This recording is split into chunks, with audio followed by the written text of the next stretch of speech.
Ginmando sang Department of Transportation o kung DOTr ang temporado nga pagpauntat sang operasyon sang tanan nga maritime vessel sang Aleson Shipping Lines Incorporated kasunod sang paglugdang sa ilang barko nga MV Trisha Kirstine 3 sa Basilan.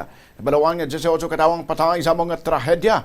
Suno kay DOTr Acting Secretary Giovanni Lopez, ginmanduan sini ang Maritime Industry Authority o kon Marina, kaupo ng Philippine Coast Guard nga magpadigayon sang maritime audit sa tanan nga barko kag crew sang Aleson Shipping Lines. May 15 kadlaw agod mag-imbestigar ang mga ini. Magadepende sa findings kung tugutan ang Aleson nga mag-resume sang operasyon.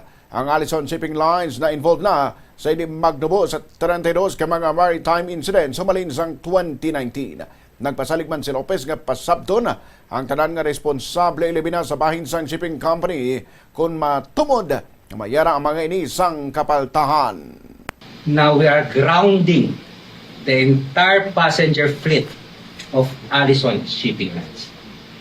And I'm asking Marina to conduct a maritime safety audit together with Philippine Coast Guard kasama ng inspection, hindi lang po ng kanilang barko, kasama na rin po ng kanilang mga crew.